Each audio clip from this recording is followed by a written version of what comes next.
Doualam, Ami Boualam ou Boualam Na'man sera certainement une nouvelle épreuve décisive dans les relations algéro-françaises. Va-t-on aller vers davantage de tensions et d'escalade ou va-t-on vers l'apaisement comme le prétend Abdelmadjid Tebboune, le président algérien? La justice française a validé définitivement l'expulsion de celui qui est considéré comme le doyen des influenceurs et des partisans du pouvoir algérien en France. La justice française, le 25 mars 2025, a rejeté son recours pour l'empêcher son expulsion alors qu'il avait été arrêté le 20 mars 2025. Il a été placé dans un centre de rétention administrative en attendant qu'il puisse accomplir, qu'il puisse demander tous ses recours et toutes les démarches nécessaires afin de contester sa procédure ou la décision de l'expulser vers l'Algérie, une décision qui a été prise par le ministère de l'Intérieur français à travers une commission d'expulsion qui s'appelle la COMEX du département de l'Hérault, la région de Montpellier et ses environs dans laquelle était établi Boualam Na'man. Alors, c'est une décision importante pour l'avenir des relations algéro-françaises. Parce que maintenant, la balle est dans le camp des autorités algériennes. Maintenant, la France va l'expulser. Elle va demander à laisser passer consulaire. Normalement, elle n'est pas censée demander à laisser passer consulaire parce que les accords de 1994 affirment clairement que quand un Algérien, il est détenteur d'un passeport algérien, il est reconnu comme Algérien, que son identité ne pose plus problème, la France peut l'expulser sans demander le laisser-passer consulaire. Et Boualam Na'man, il est plus qu'Algérien, il le dit lui-même, c'est un partisan du pouvoir algérien. Il a des centaines et des centaines de vidéos, ça fait 3 ans qu'il milite ouvertement sur les réseaux sociaux, il organise des rassemblements sur le terrain avec le drapeau algérien et ça fait 3 ans qu'il était l'un des agents de propagande du pouvoir algérien à l'étranger. Encore une fois, Ami Boualam n'est pas n'importe qui, c'est un influenceur extrêmement connu, extrêmement populaire auprès des partisans du pouvoir algérien et qui avait une grande influence puisqu'il était utilisé comme une référence à chaque fois qu'il fallait attaquer, diaboliser, insulter, intimider, menacer, discréditer ou diffamer ou injurier ou calomnier les détracteurs du pouvoir algérien. Boualam Na'man, il est père de 2 enfants. Les 2 enfants ont la nationalité française. Il est en France depuis 1988. Harraga, au départ, il était Harraga en France en 1988. Il est venu à l'âge de 23 ans. Aujourd'hui, il a 60 ans, 59 ans, 60 ans plus exactement. Il a été condamné pour plusieurs faits de délinquance. Il a été condamné à 4 reprises entre 1990 et 2005, principalement pour des faits d'infraction à la législation sur les stupéfiants et d'infraction à la législation sur les étrangers. En réalité, il a été emprisonné et condamné pour des trafics de drogue et pour présence en situation irrégulière sur le sol français. Il a été condamné en 2010 pour défaut de permis de conduire. Il a conduit sans permis de conduire. Il a bénéficié d'un titre de séjour en tant que parent d'enfants français. Il est en règle depuis 15 années sur le sol français. Voilà la situation de ce Boualam Na'man. Très complexe à la fois et très clair à la fois. Harraga, grâce à il a fondé une famille en France, grâce à ses enfants qui ont la nationalité française, et il a pu avoir les papiers français. Boualam Na'man, il a vécu toute sa vie en France. C'est intéressant, pourquoi je parle de lui? Parce que pour moi, il illustre un syndrome. Le syndrome d'une maladie qui fait des ravages au sein des partisans du pouvoir algérien. Le pouvoir algérien n'a pas que des détracteurs, il n'a pas que des opposants.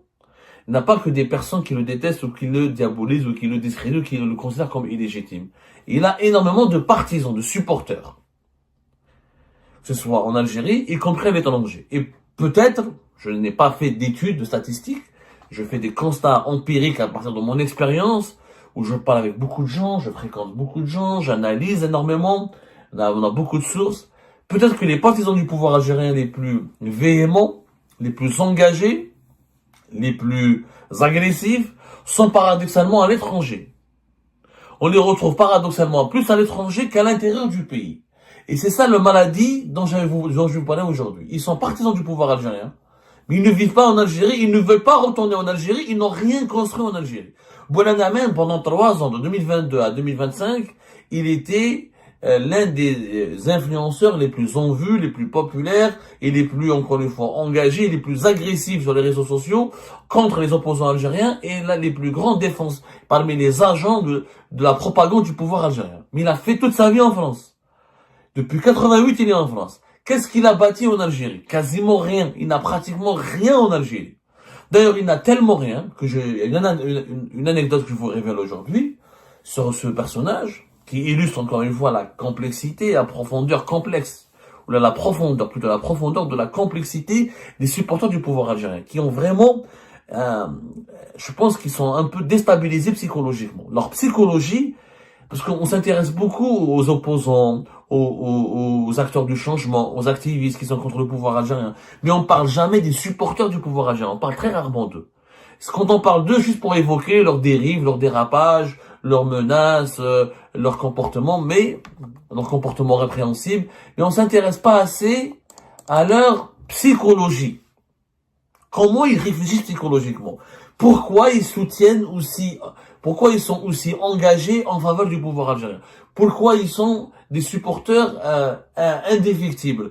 Pourquoi ils lui apportent un soutien indéfectible? Pourquoi ils sont des supporters invétérés? Pourquoi ils sont convaincus que le pouvoir algérien a raison et qu'il faut s'en prendre violemment à tous ses détracteurs? Boualem Namen, le 9 janvier 2025, quand il a été expulsé par les autorités françaises, accompagné par 2 policiers sur un vol de Air France. 2 policiers français. Quand il est arrivé en Algérie, à Alger, bien sûr, son admission a été refusée au territoire français et les policiers, la PAF algérienne, la police aux frontières, a reçu des instructions pour le renvoyer en France.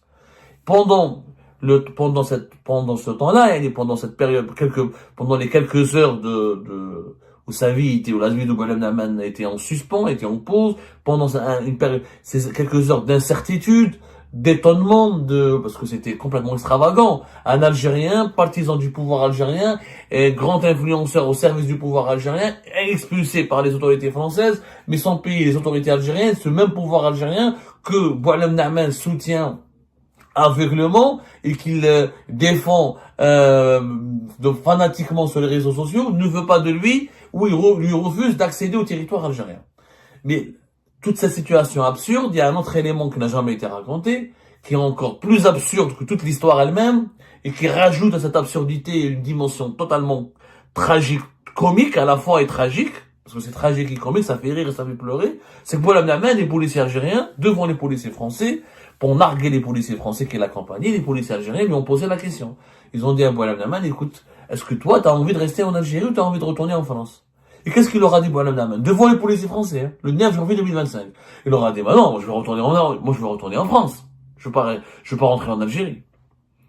Boualem Namen, influenceur, défenseur, fanatique du pouvoir algérien. Quand il arrive à Alger, accompagné des policiers français, il dit aux policiers algériens, dans la PAF algérienne, la police aux frontières, comme devant ses accompagnateurs français qui sont des flics français, il dit que non, moi je veux pas rester en Algérie, je veux retourner en France. Attends. Psychologiquement, non, si on analyse de façon psychanalytique, on est en plein délire. C'est une histoire délirante. Tous les régimes autoritaires et totalitaires, ils ont leurs partisans. Poutine, il a beaucoup de partisans. Erdogan a beaucoup de partisans. On voit ce qui se passe en ce moment en Turquie, des grandes manifestations lorsque le régime Erdogan a arrêté, emprisonné le maire d'Istanbul, qui est l'un de ses opposants et parmi une grande menace pour son avenir politique. Mais les dictateurs, les partisans de ces dictateurs, soutiennent ces dictateurs parce que ils ont des arguments rationnels. Les soutiennent de Poutine, ils relèvent que Poutine, il a fait de notre pays une grande puissance, il défend notre pays contre l'OTAN et l'impérialisme américain ou l'impérialisme européen. Donc grâce à Poutine, nous avons organisé une Coupe du Monde, nous avons une industrie, nous avons une souveraineté alimentaire. Les partisans d'Erdogan, la même chose. La Turquie, c'est une puissance régionale, c'est une puissance émergente, elle fait partie des 20 ou des 25 pays les plus riches du monde. La Turquie construit des drones, construit des avions. Donc souvent, les partisans de ces dictateurs s'appuient sur des bilans positifs de ces dictateurs pour justifier leur soutien et pour justifier leur attachement et pour expliquer pourquoi ils adhèrent et soutiennent ces dictateurs. Or, pour le régime algérien, les supporters du régime algérien, quels sont leurs arguments? Le pays il est stable, sécurité nationale, où le pays est menacé, justement, la sécurité du pays est menacée par des puissances étrangères et par des puissances hostiles à l'Algérie, Maroc, Israël, France ou Émirats Arabes Unis. Comme notre pays est en danger, on doit soutenir le pouvoir algérien pour protéger notre pays. C'est l'argument phare, il n'y a pas d'autres arguments. Parce qu'il n'y a pas de bilan sur le plan économique. L'Algérie ne fabrique pas des avions, elle n'exporte pas des produits, mis à part le pétrole et le gaz, n'exporte pratiquement rien du tout. Il n'y a pas de prospérité économique, il n'y a pas de richesse nationale créée et partagée équitablement, il n'y a pas de croissance économique dynamique, on n'organise pas une Coupe du Monde, ça fait depuis 1990 qu'on n'a pas organisé une Coupe d'Afrique. Donc il n'y a pas beaucoup d'événements ou d'acquis ou de réalisations positives pour permettre aux supporters du pouvoir algérien de mettre en valeur leur soutien et leur attachement au pouvoir algérien. Très très peu de réalisations positives. Donc le principal argument, notre pays menacé est en danger et les opposants algériens sont manipulés par les puissances étrangères pour diviser le pays. Pour que l'Algérie ne soit pas divisée et soit pas ravagée par la guerre, on doit soutenir le pouvoir algérien. Ok, mais quand tu soutiens un pouvoir, tu acceptes de vivre avec lui. Les partisans de Poutine vivent en Russie. Les partisans d'Erdogan vivent en Turquie. Les partisans des autres dictateurs à travers le monde, que ce soit la Biélorussie ou d'autres pays où ils vivent dans ce pays-là. Bien sûr, Poutine, il a des partisans qui sont à l'étranger, mais ça reste des Russes qui, quand ils ont l'occasion de vivre dans leur pays, ils refusent pas de rentrer dans leur pays. Les partisans de Erdogan ne refusent pas l'occasion de rentrer ou de vivre dans leur pays. Et la majorité des partisans de ces régimes vivent dans le pays parce que ces régimes-là ont créé des environnements économiques et sociaux qui permettent à leurs partisans de profiter de la vie dans leur pays. Les partisans du pouvoir algérien, majoritairement, beaucoup plus à l'étranger qu'à l'intérieur du pays, parce qu'à l'intérieur du pays, les Algériens et les Algériens ont prouvé qu'ils étaient des opposants au Darul Hira, qu'on kharjou par des millions, et le taux de boycott des élections présidentielles, ou le taux des élections récentes de 2020-2019 a prouvé que les partisans du pouvoir algérien sont une minorité à l'intérieur du pays. Ils s'expriment pas beaucoup. Il y a pas beaucoup. Les influenceurs pro-régime algérien, les plus connus, les plus populaires, qui ont le plus de clics, qui font le plus de vues sur Internet, sur les réseaux sociaux, et qui sont les plus médiatisés, ce sont des personnes qui sont à l'étranger, qui m'ont des personnes qui ont été arrêtées, les Azo Youssef, avec Sofia Talion. Les influenceurs pro-régime algérien en Algérie, ils sont pas aussi populaires que ça, parce qu'en Algérie, ils sont pas considérés comme crédibles. Parce que même les Algériens ne les suivent pas. Par contre, quelqu'un qui est à l'étranger, qui est en France, qui est en Angleterre, qui est au Canada, et qui soutient le pouvoir algérien, ça c'est intriguant. Les Algériens les suivent. Les Algériens les suivent, parce qu'ils disent, هذا كيف هبل, هذا في الكندا, هو ماهوش عايش معنا, mais راهو مع السلطة, راهو مع le pouvoir. Ces gens-là, malheureusement, je sais pas si on dit malheureusement, étonnamment, ces gens-là ne veulent pas vivre en Algérie. Ils soutiennent le pouvoir algérien, mais ils ne vivent pas en Algérie. Boualem Na'man, Algérie. Normalement, tu passes ton temps à dire Tahia Ami Tebbout, Tahia Ami Shengria. Tu devrais être content qu'on t'a accompagné, on t'a offert un billet gratuit vers l'Algérie. Ce pays prospère, ce pays riche, ce pays ce régime que tu défends bec et ongle sur les réseaux sociaux. Mais à la moindre occasion, quand Boualem Na'man, on l'a chassé de France, il a eu la peur de sa vie, il est en train de faire tous les recours possibles pour ne pas aller en Algérie, pour ne pas vivre en Algérie. Il a dit clairement à Alger le 9 janvier 2025, ah non, moi je veux rester en France, je veux revenir en France, je veux pas rester en Algérie. Est-ce qu'un partisan de Poutine aurait dit ça? S'il était expulsé vers la Russie, est-ce qu'il aurait dit non, je veux pas rester en Russie, je veux revenir quand il est partisan, je parle pas des opposants, quand il est partisan du régime est-ce qu'un partisan du régime de Poutine ou un partisan du régime de Erdogan, qui sont des dictatures reconnues, assumées même, est-ce qu'ils vont dire, ah non, on veut pas rester en Turquie ou en Russie, on veut retourner de là où on nous a expulsés? Vous ne verrez jamais ça. Je n'ai jamais vu ça, et j'aimerais bien voir un cas comme celui de Boualem Na'man. Et d'ailleurs, Boualem Na'man, on a entendu parler de lui parce qu'il a été expulsé, il y a eu une histoire, il y a eu un scandale, il y a eu un événement. Mais toutes celles et ceux qui soutiennent le pouvoir algérien ne vivent pas en Algérie, ils sont à l'étranger. Est-ce que les Sofia, les Hamzazo Youssef, les Ahmed Tintin, tous ceux qui ont été arrêtés, ou DJ Lafir, qui ont été placés sous enquête, ou surveillés par les autorités, les services de sécurité français, et beaucoup d'autres beaucoup d'autres des figures médiatiques aussi, qui sont pas influenceurs, certaines personnalités, des anciens politiques, ou des anciens journalistes, etc., qui soutiennent le pouvoir algérien. Et qui vivent à l'étranger. À aucun moment, ils n'ont voulu aller s'installer en Algérie, construire quelque chose en Algérie. Ils vivent de la France, généralement, des aides sociales de l'État français, ils profitent de la qualité de vie en France, ils profitent des logements sociaux en France, de la qualité des systèmes de soins en France, et pourtant, ils insultent jour et nuit la France, ils glorifient jour et nuit le pouvoir algérien. Ils insultent la France parce que la France abrite et accueille, donne la possibilité aux opposants algériens d'être des réfugiés politiques, elle les protège. Elle est insultée jour et nuit. Mais Boualem Naaman et les autres n'ont jamais voulu aller vivre à côté de Chengliha et de Tebboune.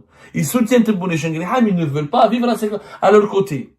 C'est quand même une schizophrénie. Il y a quand même quelque chose qui relève de la schizophrénie, oui ou pas? Il y a quelque chose qui relève de la psychanalyse qu'il faut absolument analyser. Parce que les supporters du pouvoir algérien, en réalité, ils sont un trouble. Certains, je parle pas de tous, hein, parce que il y a certains supporters qui sont reconnus, qui assument, qui sont honnêtes avec eux-mêmes, ils disent qu'ils aiment le pouvoir, ils aiment la répression, je crois pas à la démocratie, ça me fait peur la démocratie, j'ai peur que les islamistes reviennent au pouvoir, ou là j'ai peur que mon pays soit, je préfère la dictature, ou le fawda, ou l'anarchie. C'est un argument qui a à débattre. Mais la majorité de ces influenceurs connus, des personnes, des défenseurs connus, réputés, populaires du pouvoir algérien, qui vivent à l'étranger, sont et souffrent d'une véritable schizophrénie. Parce que ils ont les moyens de vivre en Algérie, mais à côté de Chengliha et de Tebboune, mais à aucun moment ils ont voulu. Chef Naïm Tintin, dont on parle pas assez, dans la région de Grenoble, son procès début du mois de mars, et c'était le mois de mars, c'est ça, fin février, début du mois de mars. Quand il a eu son procès, à côté de Grenoble, il est venu avec son bébé. Il est venu avec son bébé pour que les juges, c'est le 5 mars, pour que les juges aient pitié de lui et ne l'expulsent pas. C'est quelque part, il y a un trouble psychologique, malade, hein, il y a un trouble psychologique. Il y a un trouble qui relève de la psychologie mentale. Le mental des supporters des régimes algériens souffre d'une certaine maladie, d'un syndrome, qu'on peut appeler le syndrome Ami Boualem.